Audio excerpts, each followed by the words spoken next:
On my honeymoon, I discovered my stepfather had installed cameras in my bedroom and bathroom.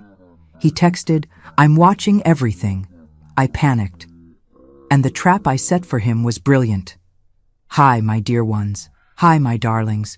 It's so good to have you here with me today. Come on in, have a seat, make yourselves comfortable because this house is yours too. I'm Helen Cordwell. I'm 72 years young, and I live here in Hot Springs, Arkansas, in a cozy little house that's close to the thermal baths. I was born and raised right here, in this blessed city known for its healing waters. And this is where I came back to spend my days in peace after everything I've lived through, honey. You know what I'm doing right now while I talk to you? I'm here in my warm kitchen, making my homemade caramel sauce that everyone asks for. The sweet smell is already filling the whole house, that wonderful aroma that clings to the curtains and makes everything feel like home. I'm stirring slowly in the copper pot that belonged to my grandmother, that wooden spoon making that lovely sound against the bottom of the pan. I learned to make this sauce from my mother, sweetheart, when I was just a little girl who could barely reach the stove. She'd put me on a wooden stool and say, "Pay attention, Helen, because one day you'll need to know how to do things with your own hands." I started selling my caramel sauce after I retired, you know? Not because I need the money, thank God, but because it makes me feel good to have something to do, to have people coming to my house, chatting, taking a jar home for their family. Every Saturday morning, my kitchen becomes a meeting place. People come from far away just to get the sauce and spend a few minutes talking with me. I wrap each jar carefully, tie a red ribbon around it, and hand it over with all my love. My grandkids love helping me. They sit at the kitchen table, sticking on the labels we make on their computer, all neat and pretty with my name and phone number. The house here is simple, but it's cozy. I have my plants on the porch, my embroidered dish towels that I make myself, and that living room sofa that's a bit sunken from all the grandkids jumping on it, but I wouldn't trade it for anything. On the living room wall, there are photos of the whole family, my 3 children, my 6 grandchildren, my husband Philip, who's been by my side for 50 years. It's a good life, honey, a peaceful life that I built after so much struggle. And look, before I continue telling my story, I'd like to ask you all a little favor. If you're enjoying listening to me, click that like button down there for me, okay? And subscribe to Grandparents' Tales, hit that bell, because I have so many more stories to tell. You won't want to miss them, I guarantee it. And tell me in the comments, what little town are you watching me from? From what corner of the United States, or even from outside the US, are you giving me the joy of listening? And tell me too, what time is it where you are? Did you catch this video early in the morning with breakfast steaming on the table? Or is it in the afternoon, after lunch, during that rest time? Or is it already nighttime when the house is quiet? I read all the comments, you know, every single one, and I'm so happy to know there are people from all over the country and even from other countries who take time out of their day to sit and listen to this grandma. Tell me, sweetheart, okay? Let's make a chain of love that crosses cities, states, even oceans. Now, my dear ones, I need to tell you a story I've been carrying for a long time. A story that begins back in my youth when I was 22 years old and preparing for my wedding. A story about broken trust, about a moment that should have been the happiest of my life, but turned into a nightmare. But it's also a story about intelligence, about courage, and about how sometimes we need to be smarter than those who try to harm us. To understand what really happened, I need to go back to the beginning, when I was still a little girl here in Hot Springs. My father's name was Walter Cordwell, a tall man with big, calloused hands who worked as a construction foreman here in Hot Springs. He built beautiful houses for the tourists who came for the thermal waters, but we lived in a simple 3-room house on the street behind Main Street Methodist Church. I remember the smell of cement he'd bring home on his clothes, the way he'd lift me up even when he was tired and dirty from the sight, and that deep laugh of his that filled the house with joy. I was only 7 years old when he fell from scaffolding that gave way. It was on a Saturday afternoon in late 1960. My mother, Hortense, became a widow at 32, with 3 young children to raise. There was me, my older sister Yvonne, who was 11, and my little brother Gerald, who was only 4 years old. Our house was one of those old hot springs homes with hardwood floors that creaked when we walked barefoot, a roof that got too hot in summer, and a kitchen with a wood stove that my mother lit every day before sunrise. We had a small backyard where my mother planted collard greens, okra, and some tomato plants.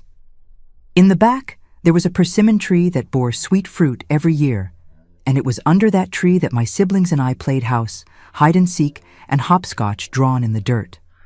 My mother was a seamstress. After Daddy died, she turned the front room into a workshop. She bought a used Singer sewing machine and started sewing for others, party dresses, christening gowns, even school uniforms. I'd sit on the floor watching her work that machine, the rhythmic sound that made me sleepy, the colorful fabric scraps she'd give me to make little dolls. Yvonne helped by taking care of Gerald and cooking, because my mother would be there sewing from morning to night, her thin fingers full of needle pricks. Life was hard, honey, but it was an honest hardship, you know? We ate beans and rice and eggs every day. Sometimes we didn't even have meat, but we had love. We had each other. I went to public school in the morning, came back for lunch, and in the afternoon I'd help my mother thread needles because her eyes were already tired.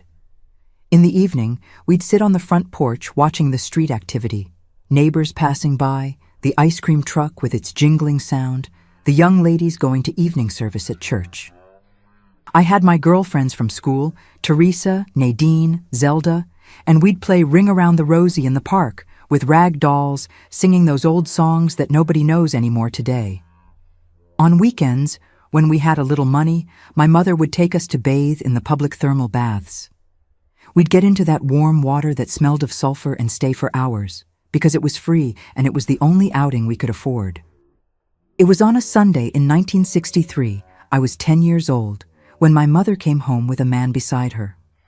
It was after the 10 o'clock service, and she came with a different smile on her face, kind of shy.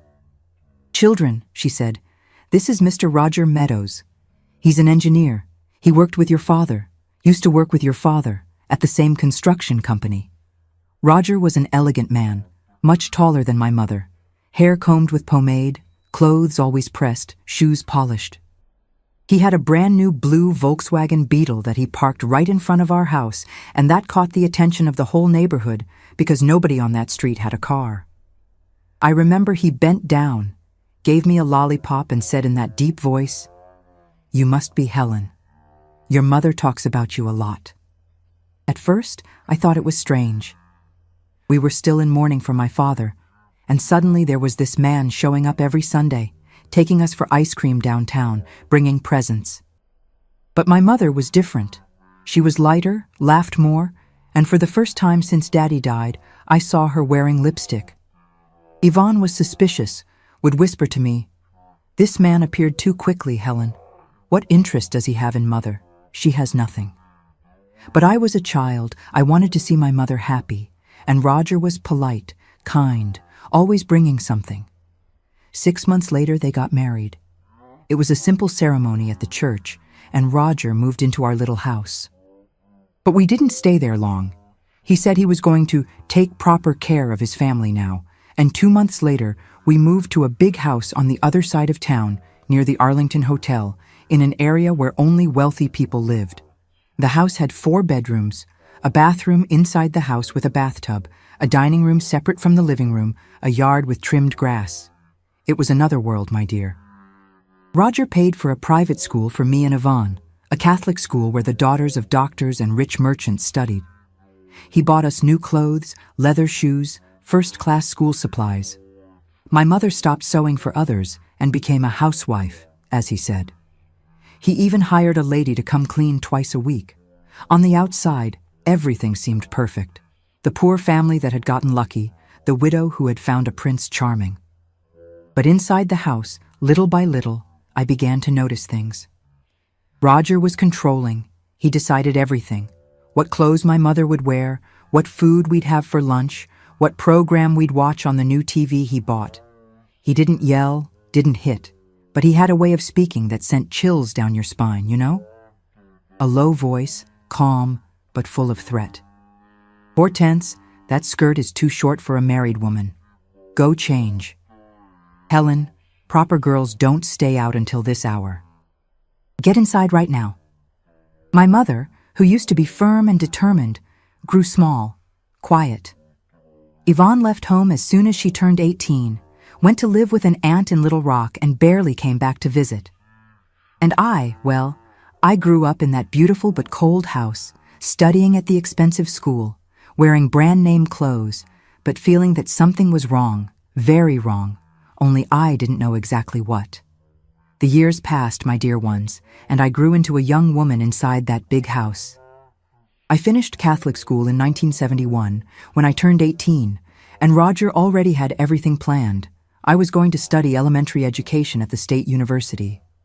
You're going to be a teacher, Helen, he said with that smile that didn't reach his eyes. A dignified profession for a family girl. My mother agreed with everything he said, always bowing her head, always quiet. But it was precisely in college that I discovered freedom, and I met Philip. Philip Anderson was a tall, thin guy with round glasses who was studying electrical engineering and worked part-time in a radio and television repair shop. We bumped into each other in the university cafeteria one afternoon in March 1972. I had accidentally dropped my tray, and he helped me pick everything up off the floor. "Let me get that," he said, in that gentle way, and when our eyes met, my heart skipped a beat. We started talking every day in the cafeteria. He'd tell me about the machines he fixed, about electrical circuits, about how technology was changing the world. I didn't understand half of what he said, but I loved listening, loved seeing the sparkle in his eyes when he explained things. Philip was from a simple family, lived with his parents in a working-class neighborhood, and that made me feel close to my roots, to that little house where my father Walter still lived in my memories. 3 months later, he asked me to be his girlfriend under a dogwood tree in the university courtyard. It was in June, on St. Anthony's Day, and I said yes with my heart pounding. But then came the problem. I had to tell Roger.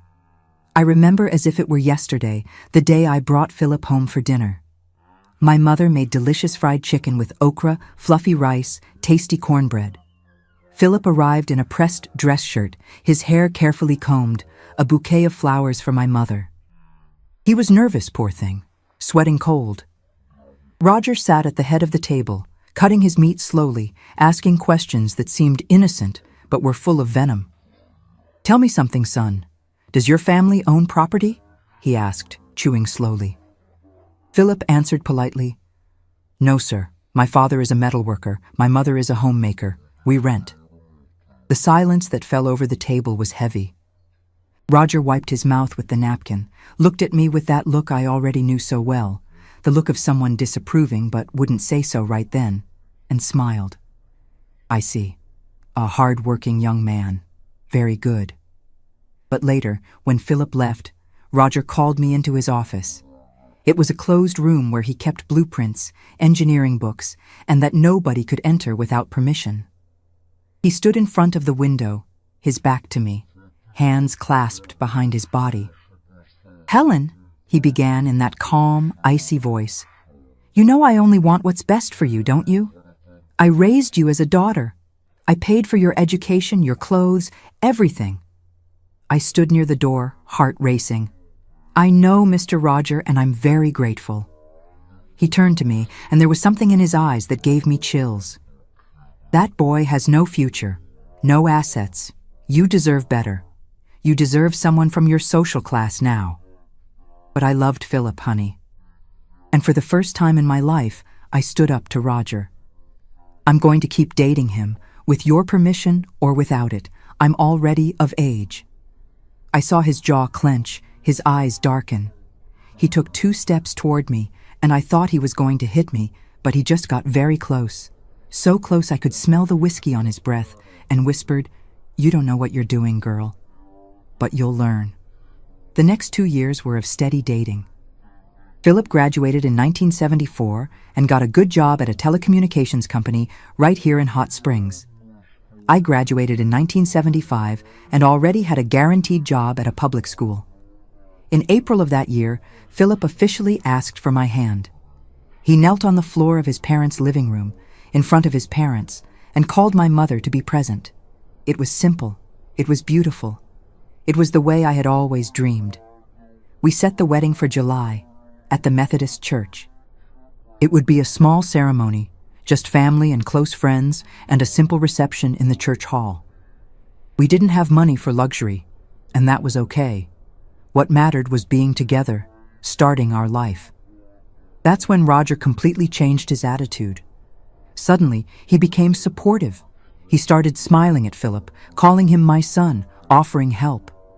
"I know I was hard on you too," he said one evening, sitting in the living room armchair, Philip and I on the couch holding hands.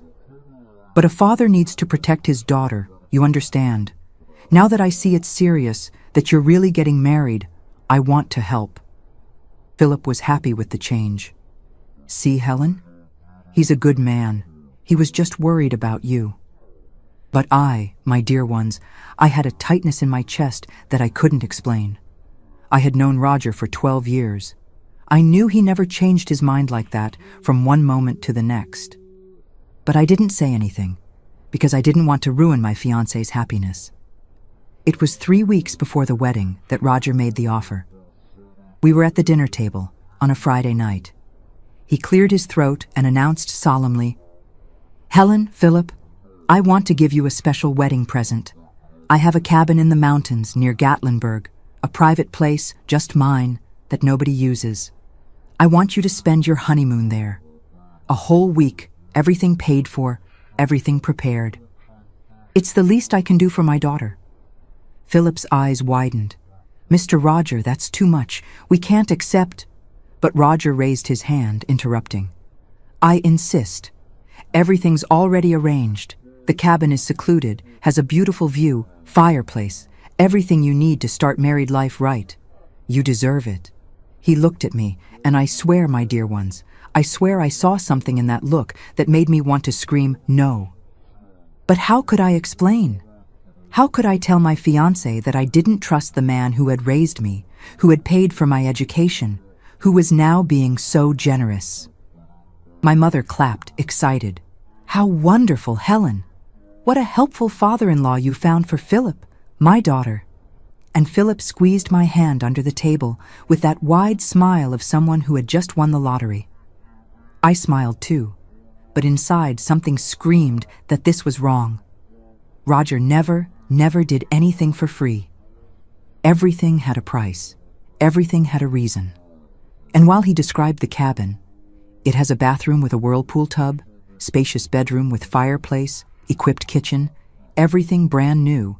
I renovated it last year. I saw the gleam in his eyes, that gleam I had seen before when he looked at Yvonne's friends, when he would accidentally walk into the bathroom when I was showering and pretend he had forgotten to knock. But I swallowed that fear. I was 22 years old, in love, about to marry the love of my life. What harm could there be in accepting a gift? Everyone accepts wedding gifts. It was normal. It was common. I was being paranoid, that's all. "I accept, Mr. Roger," I said, forcing my voice to come out firm. "That's very generous of you." And I saw his smile widen, his eyes shine even more, and he raised his wine glass in a toast. "To the newlyweds, may you have an unforgettable honeymoon." Unforgettable. He said unforgettable. And sweetheart, if he only knew how true that word would be, in the most horrible way possible. The wedding was beautiful, my dear ones. It was on a Saturday in July the 19th, 1975. The Methodist church was decorated with white flowers, the afternoon sun coming through the stained glass windows, and when I walked in on Gerald's arm, my little brother who was already a 19-year-old man, I saw Philip waiting for me at the front with that emotional smile, and I thought nothing bad could happen. Roger was sitting in the first row, next to my mother, all elegant in a gray suit, and when I passed by him, he gave me a smile that at the time seemed like paternal pride.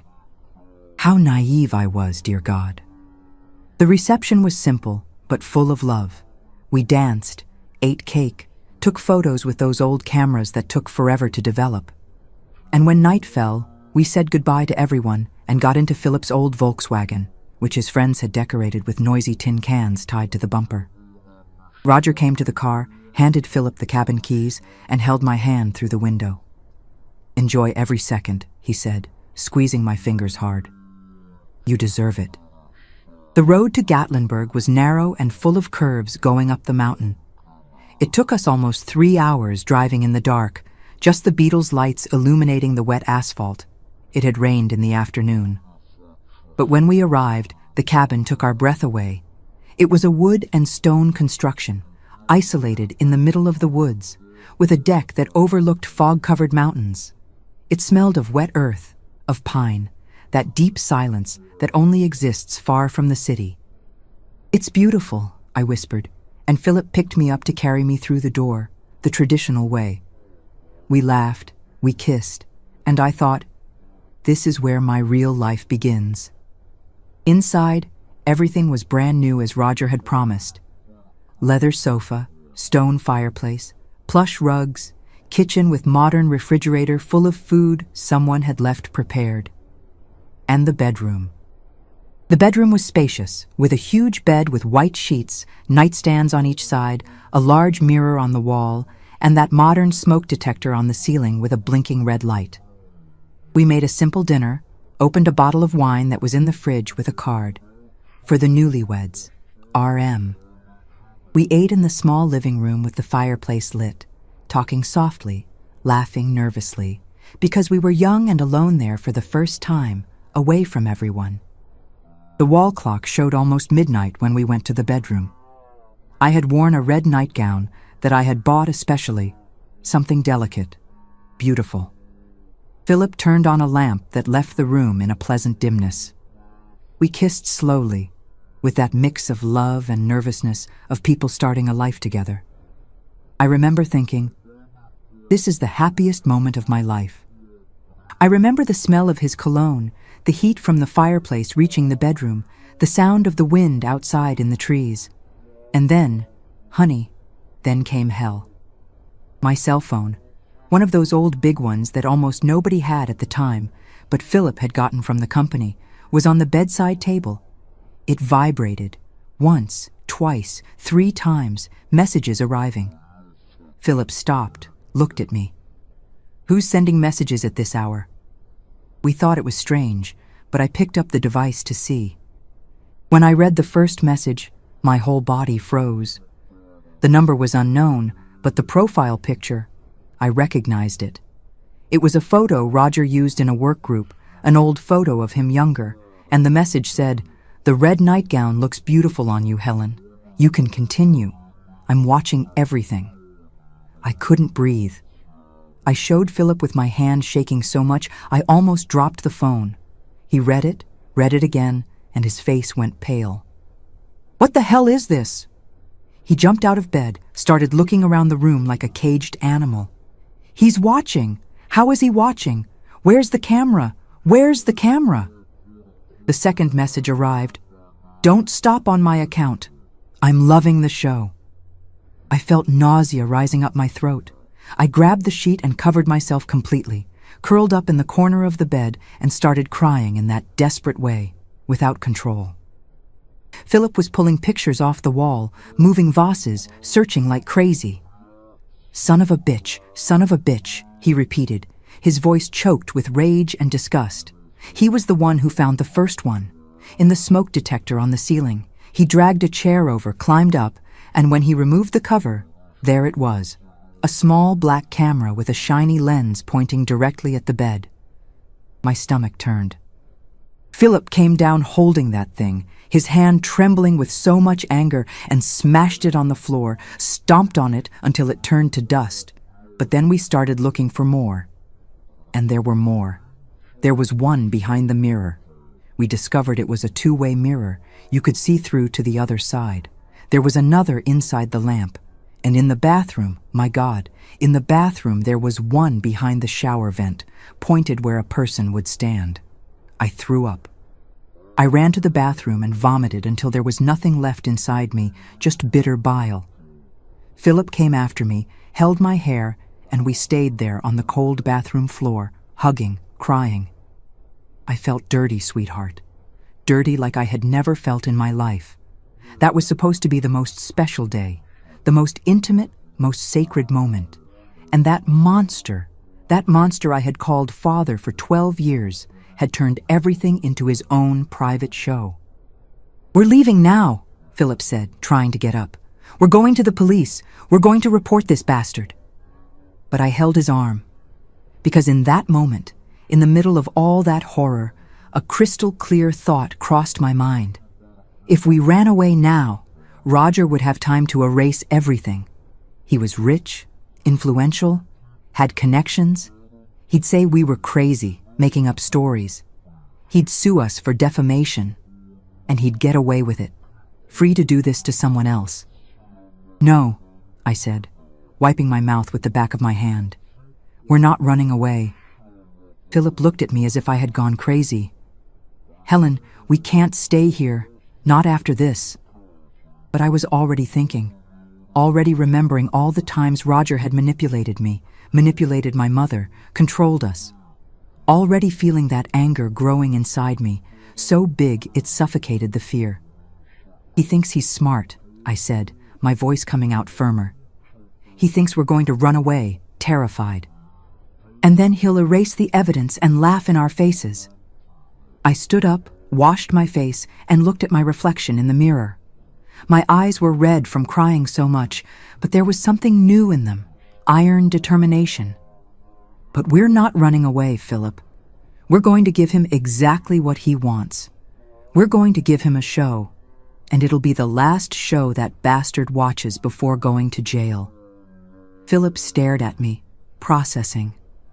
How? How do we do this? And that's when, my dear, I began to put together the most important plan of my life. The plan that would turn the worst day into revenge.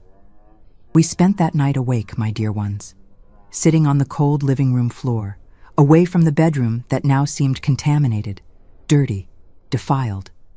Philip had ripped out all the cameras we found and put them in a plastic bag, 4 in total. But we weren't sure if those were all of them. That whole cabin seemed to have eyes now. Every dark corner, every little hole in the wall, every decorative object could be hiding another lens watching us. It was as if the walls themselves had become enemies, as if even the air we breathed had been violated. I stayed wrapped in a blanket, shivering even with the heat from the fireplace. It wasn't cold from the body. It was cold from the soul, that kind of cold that comes from inside, and that no flame can warm. My teeth chattered. My hands wouldn't stop trembling.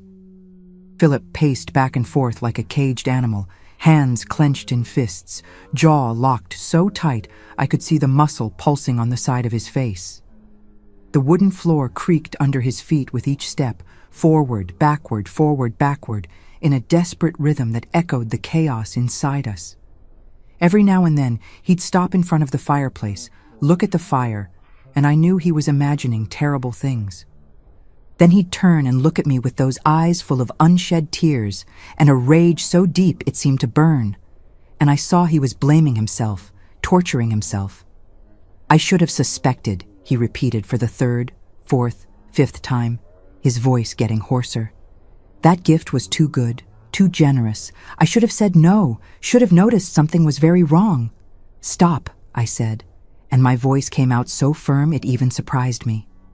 The sound echoed off the cabin's wooden walls. "Stop blaming yourself.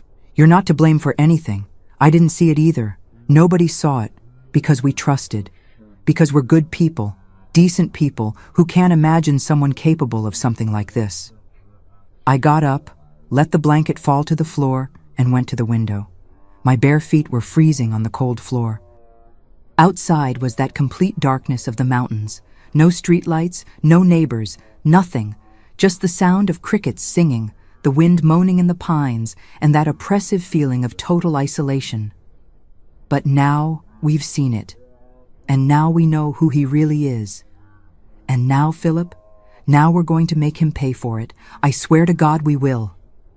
Philip came to stand beside me, pressed his forehead against the cold glass of the window. I saw his reflection in the glass, and he looked 10 years older than he had been that morning. "Helen, I want to kill him," he whispered, and his voice was so loaded with pain, it hurt to hear. "I swear to God, by everything that's sacred, I want to put my hands around his neck and squeeze until he stops breathing. I want to see the life leaving those disgusting eyes of his." His voice broke completely, and he punched the wooden wall next to the window so hard his knuckles bled. "He stole from us, Helen. He stole our wedding night. He stole a moment that was just ours, that should have been sacred, and turned it into... He couldn't finish. He collapsed right there, on his knees on the floor, his forehead against the wall, his shoulders shaking with silent sobs. I knelt beside him, held his face in my hands, made him look at me. "I want to, too," I said, and I let him see the rage in my eyes, let him see that I was as destroyed as he was. "I want to make him suffer in every possible way, too. But Philip, my love, if we do that, if we hurt him, we'll go to jail. And him? He'll become the victim. He'll appear in the media as the stepfather attacked by ungrateful stepchildren. He'll hire expensive lawyers, he'll sue us, and he'll come out a hero while we rot in jail." I wiped the tears from his face with my thumb, in that caring way I had done 1,000 times before, when we were still innocent, when the world still made sense. "No, sweetheart, we can't let emotion lead now. We need to be smarter than him. We need to use our heads, calculate every step. We need to destroy him the right way, in a way he can never recover from." That's when I started thinking out loud, putting the pieces together like a puzzle. My brain, which had spent hours paralyzed by shock and horror, suddenly began to function with frightening clarity. He's watching us now, at this exact moment. That means there's a live transmission. The cameras aren't just recording on a memory card, they're sending the images in real time somewhere, to some device.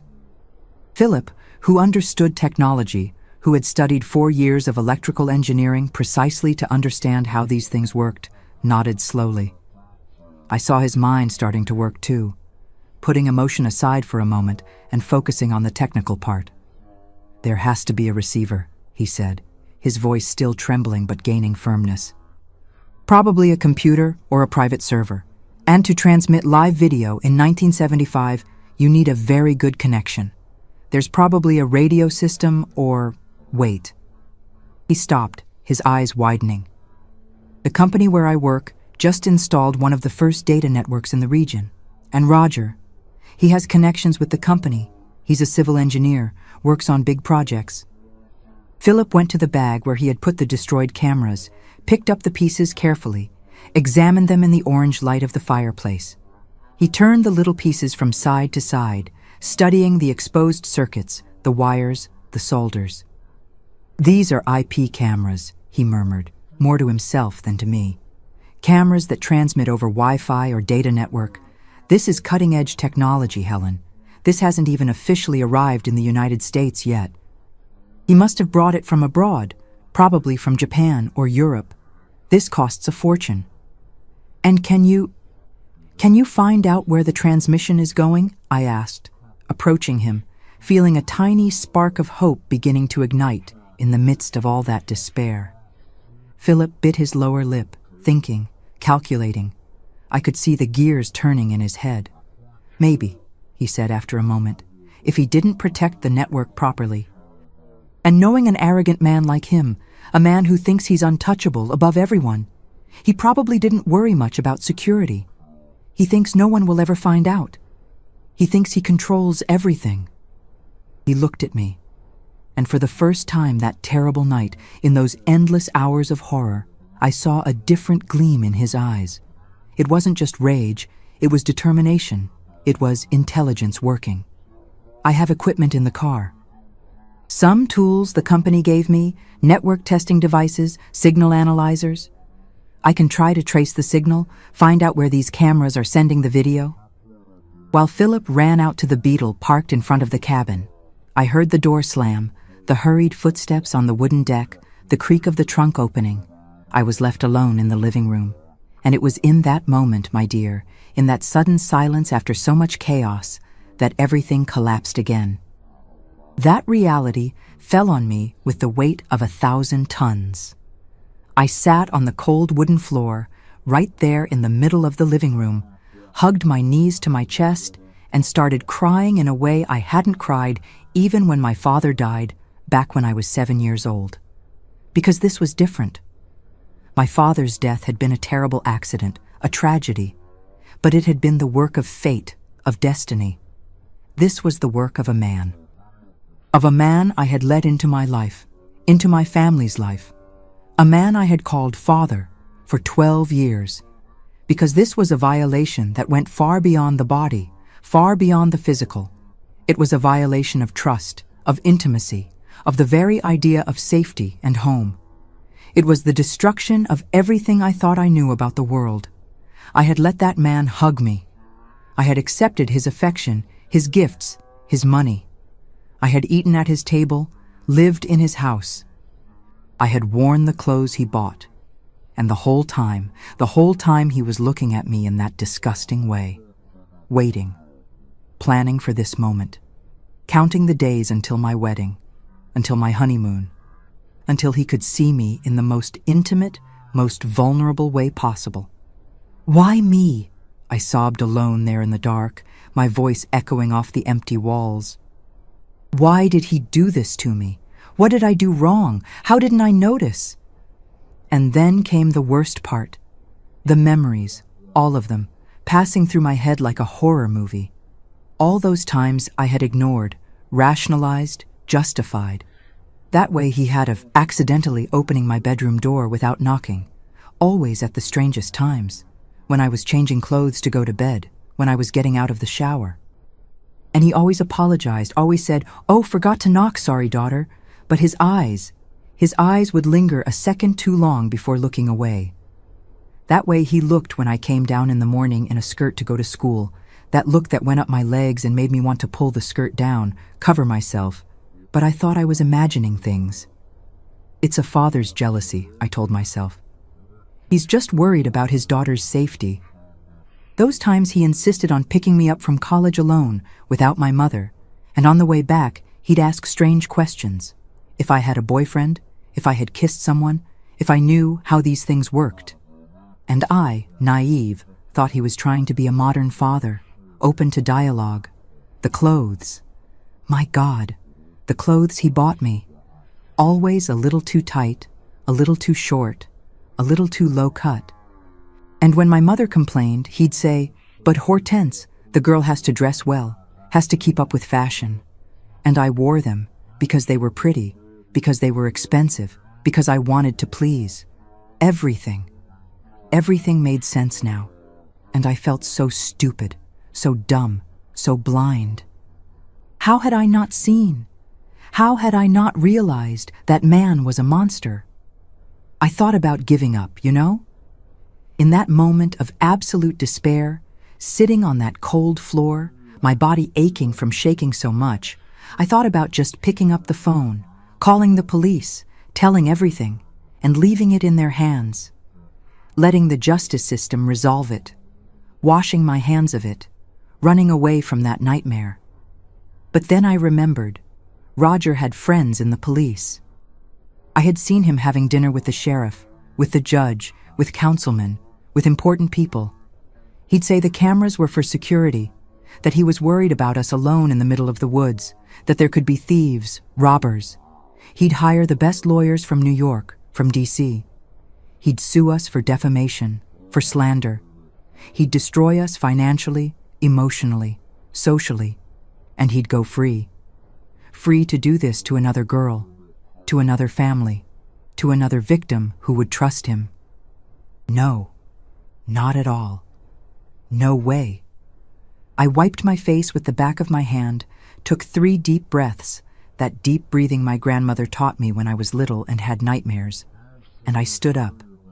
My legs were shaking, but I stood up.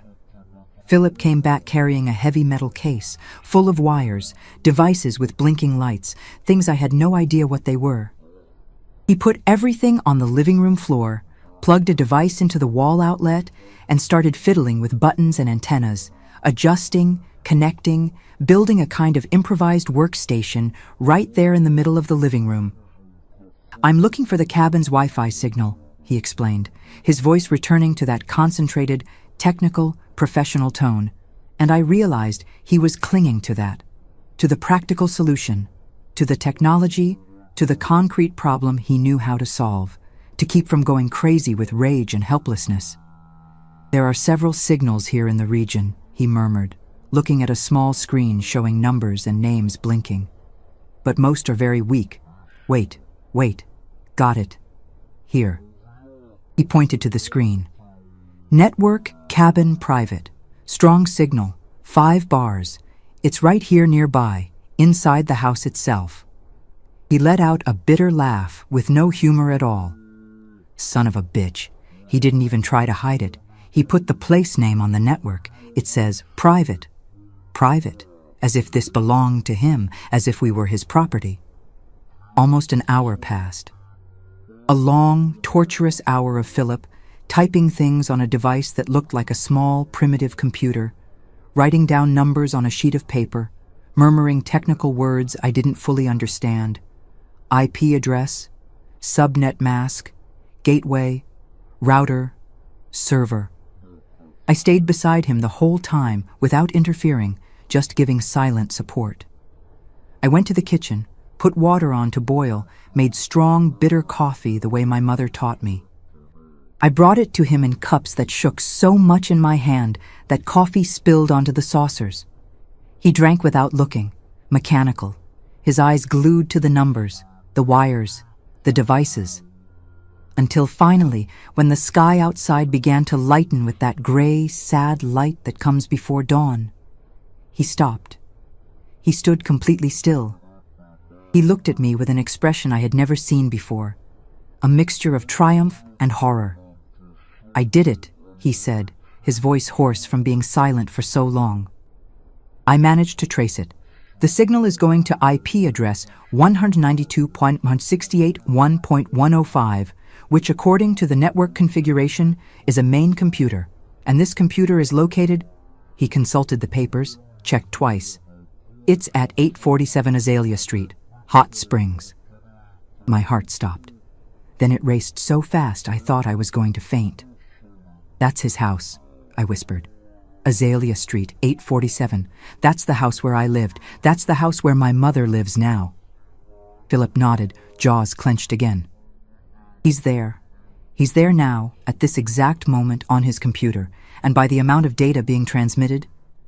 He checked one of the devices. "He's watching. The transmission is active. It's happening now." I felt a wave of nausea rise, but I swallowed it. Swallowed hard. "He's sitting there," I said, more to myself, visualizing the scene. Alone in his office, that office no one can enter, with the door locked, looking at the screen, waiting for us to go back to the bedroom. Waiting for the show to continue. "Son of a bitch," Philip whispered, and this time the anger in his voice was ice, not fire. It was that cold, calculated, dangerous anger. And that's when, honey, in that moment of absolute clarity, the perfect plan formed in my head. As if God or the universe or whatever had put all the pieces in exactly the right place, at exactly the right time. Crystal clear, simple, brilliant, foolproof. "Philip," I said slowly, approaching him, gripping his shoulders hard, making him look me in the eyes. "Do you still have that cell phone with a camera? That prototype the company gave you to test?" It was brand new technology at the time, my dear ones. Almost nobody had it. A cell phone in 1975 was already rare, but a cell phone with a camera that made video calls, that was science fiction. But the telecommunications company where Philip worked was testing this technology, had imported some devices from abroad, and had given one to Philip to take home, test, give feedback. He nodded, confused. "I do. It's in the glove compartment of the car. Why?" "And this phone can make video calls?" "It can. The quality isn't great, but it works. Why, Helen? What are you thinking?" I took a deep breath. What if we made a video call now? I was talking faster and faster, ideas stumbling over each other, coming out jumbled but making sense. What if we called the phone at home, the phone in my mother's bedroom? What if we put the cell phone here, right in front of his camera that's still working, hidden somewhere we haven't found? What if we showed my mother, live, Philip, what her husband is doing at this exact moment? Philip looked at me with his mouth open, processing. You want to call your mother? He's home, in the office, alone. My mother is there too, probably in her bedroom, because he always makes her go to bed early when he's working late. If we call her now, wake her up, show her the cameras, show the transmission, explain everything, she'll wake up, she'll believe, and she'll go there. I squeezed his shoulders harder. She'll open that office door, and she'll catch him in the act, red-handed, watching his own daughter. But what if she doesn't believe? Philip asked, and I saw fear mixed with hope in his eyes. What if she thinks we're making up stories? What if she takes his side? I shook my head firmly. She won't, because she'll see it with her own eyes. The transmission will be running. He'll be there, sitting in front of the monitor, watching. She'll see us, her own daughter, on his screen, live. There's no way to deny it, no way to lie. There's no lawyer in the world who can explain that. A heavy silence fell between us. Philip processing, calculating, thinking of all the variables. Finally he said, "What if it goes wrong?" Then we report it the normal way. But Philip, this isn't going to go wrong. This is perfect. We're going to use his own weapon against him, his cameras, his technology, his ego. We're going to turn the game around completely. Philip stared at me for a long moment. Then he nodded, determined. I'll get the phone. While he ran out to the car again, I stood there, standing in the middle of that living room, and felt something change inside me. The fear was still there. The disgust was still there. The feeling of violation was still there, and I knew it would be there for the rest of my life. But now there was something else too. There was rage. There was determination. There was power. Because I wasn't going to be a victim anymore. I was going to be the hunter. Philip came back with the cell phone, a big, clunky device with a tiny camera on the front and a small green screen. He turned it on, waited for it to load. There's enough battery, he said. And the signal here is good. It'll work. I picked up the cabin's landline phone, that old rotary phone on the entrance table. My hand shook when I started dialing. The number to my house, the number I knew by heart. Each turn of the dial seemed like an eternity. It rang. It rang. It rang. My heart beat to the rhythm of the rings. It rang again, and I thought, she's not going to answer. She's sleeping soundly. This isn't going to work. But on the 6th ring, someone answered. Hello? My mother's sleepy, confused, frightened voice. Helen! My God, what time is it? What happened? Are you okay? Are you both okay? And I, with the firmest voice I could pull from the depths of my soul in that moment, took a deep breath and said, Mom, I need you to listen to me very carefully, and I need you to trust me like you've never trusted me in your life. What I'm going to show you now, what I'm going to tell you, will change everything. Everything, Mom. But I need you to be strong. Can you do that for me? On the other end of the line, I heard my mother breathe deeply, trying to fully wake up, trying to understand why her daughter was calling at that hour of the morning. Helen, you're scaring me, my daughter. What happened? Did you have an accident? Did someone get hurt? No, Mom. We're physically fine. But, Mom, I need to tell you something, and you need to trust me blindly. I looked at Philip, who had turned on the camera phone and was adjusting the angle, pointing to where we thought there was still a hidden camera. Roger, your husband, he installed cameras here in the cabin, hidden cameras, in the bedroom, in the bathroom. He's watching us. He's spying on us. The silence on the other end was so deep I thought the connection had dropped. Then came her voice, low, trembling. "What? Helen, what are you saying? That doesn't make sense. Why would he do something like that?" "Mom, I found 4 cameras." Philip traced the signal. "The transmission is going to his office computer. He's there now, at this exact moment, watching." My voice broke, but I forced myself to continue. "He sent me a message. He said he was watching everything. He turned our honeymoon into his own private show." I heard my mother sob on the other end, a low, muffled sound, as if she had put her hand over her mouth. No, that can't be true.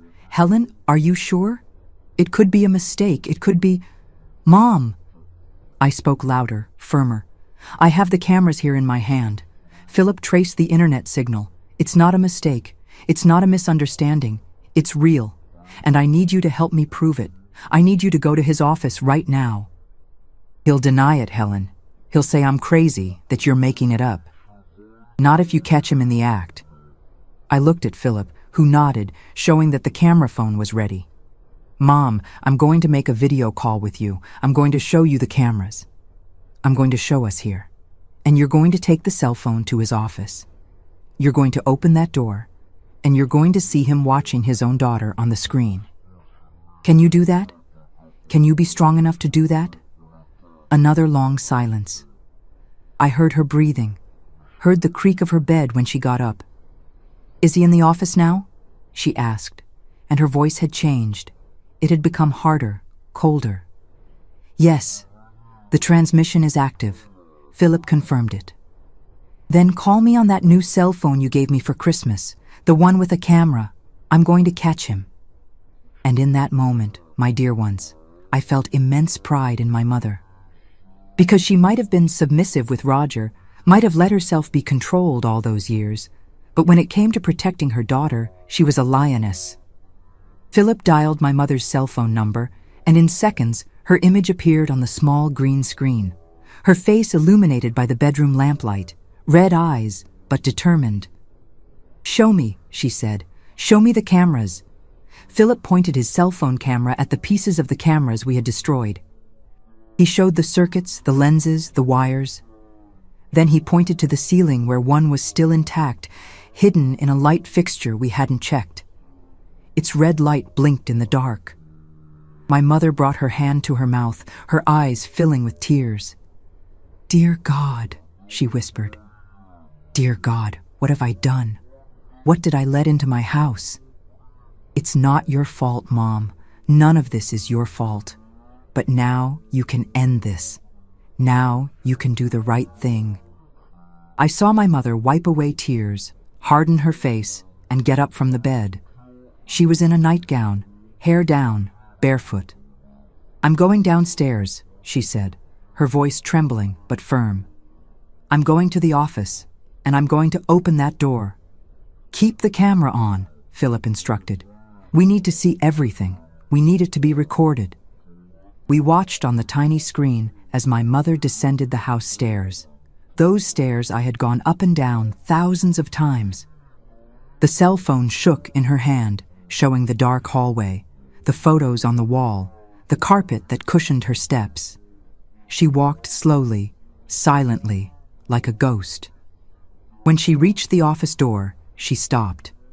We could see the dark wooden door, that door that was always locked, that sacred space of Roger's that no one could invade. There was a sliver of light under the door. He was in there, awake, as Philip had said. "It's locked," my mother whispered. "The door is locked from the inside." "Knock," I said. "Knock hard." My mother knocked 3 times, loud, authoritative. From the other side, we heard the sound of a chair scraping, hurried footsteps, Roger's irritated voice. "Hortense, what is it? I'm working." "Open this door now," my mother said, and her voice had nothing submissive anymore. "Open it, now." "But what's gotten into you, woman? Are you crazy? It's 4 a.m. "Open this door immediately, or I'll break it down." Silence. Then the sound of the key turning in the lock. The door opened and Roger appeared, in a robe, hair disheveled, eyes wide with shock and guilt. What happened? Why are you screaming?" But my mother didn't answer. She pushed him aside and entered the office, and the cell phone camera captured everything. It captured the large wooden desk, the scattered papers, the blueprints. And in the corner, glowing in the dimness, the screen of a modern, expensive computer that must have cost a fortune. And on the screen, honey, on the screen was me and Philip, live. Sitting in the cabin living room, looking at the camera, illuminated by the firelight. The image was in black and white, but it was clear. It was undeniable. "What is this?" my mother asked, her voice coming out low, dangerous. "What are you doing, Roger?" Roger turned white. He tried to get between my mother and the computer, tried to close the screen.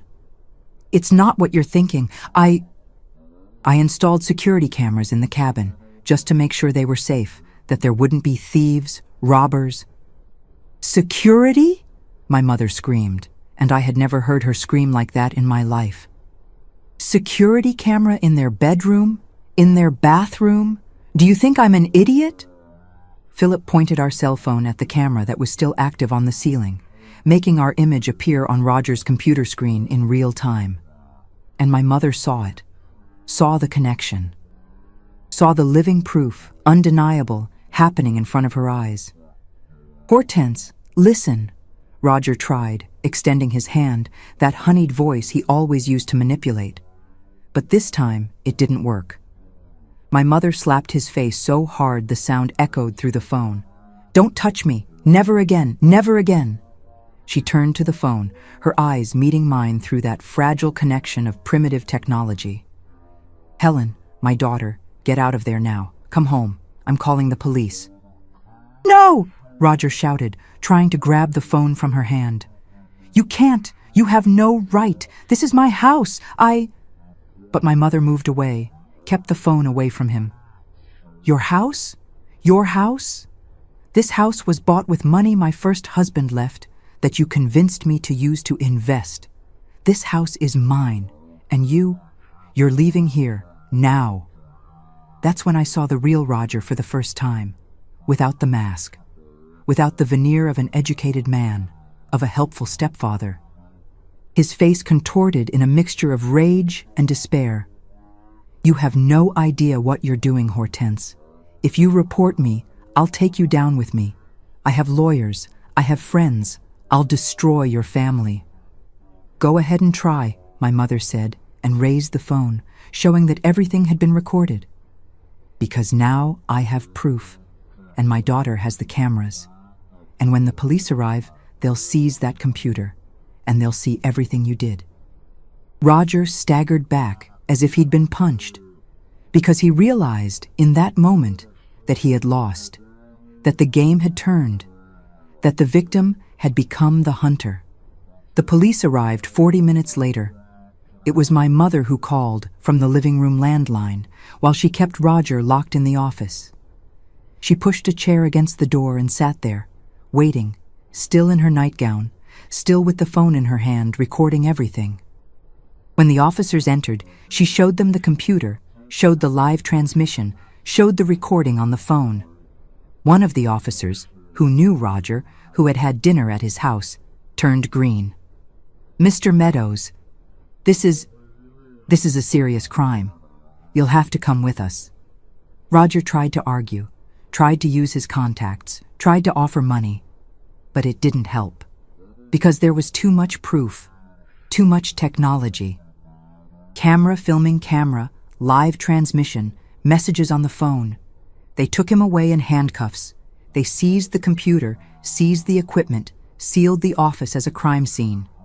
And my mother, my strong mother, stood there watching everything, standing, without crying, until the police car disappeared around the corner, taking that monster away.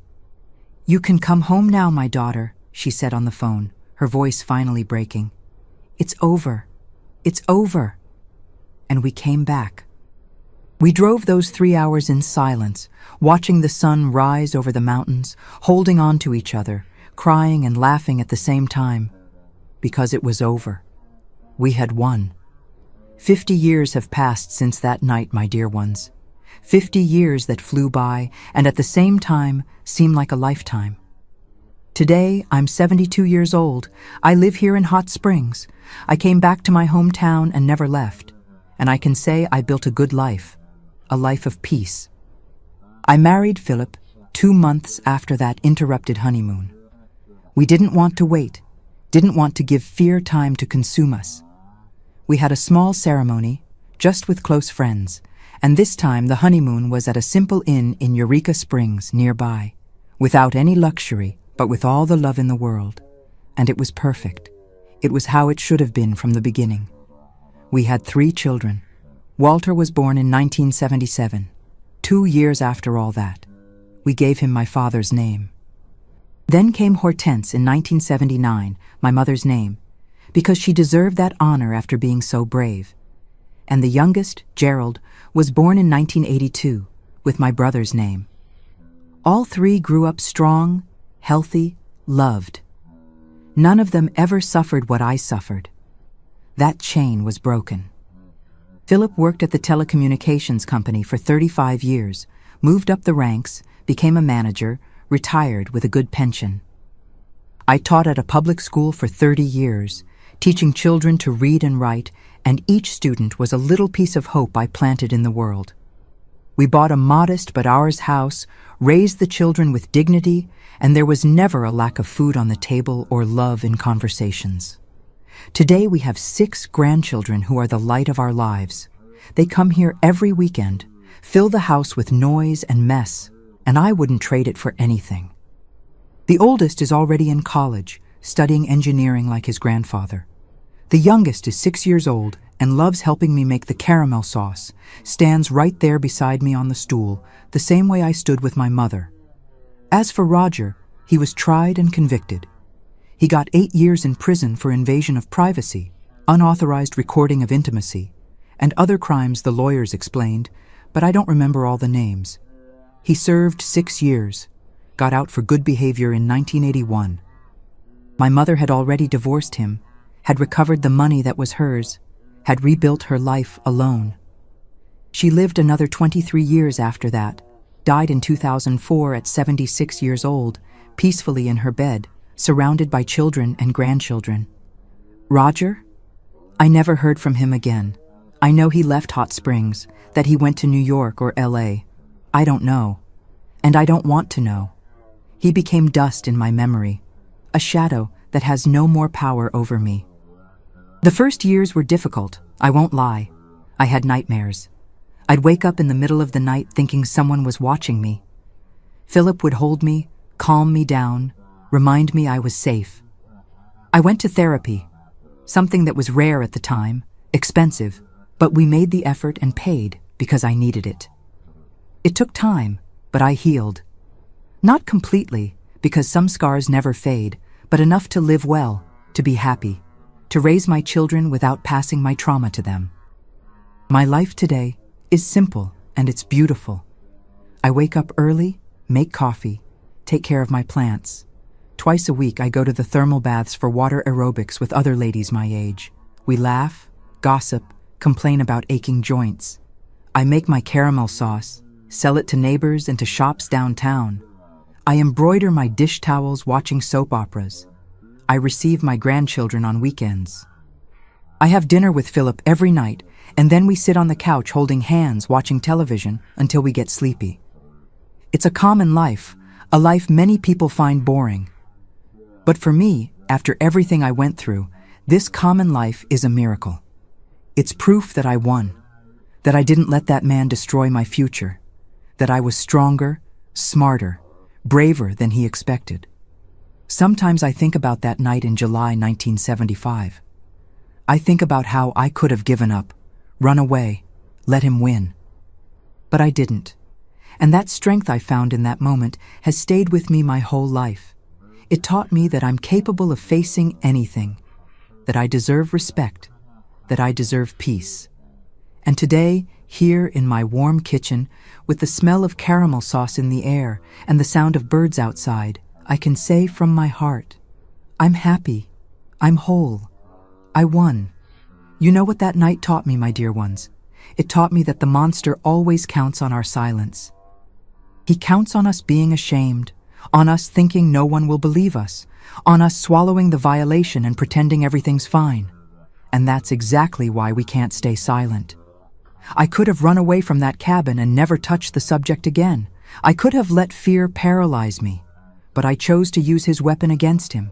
He thought technology would dominate me, but I used it to destroy him. And that taught me that we always have power, even when it seems we don't.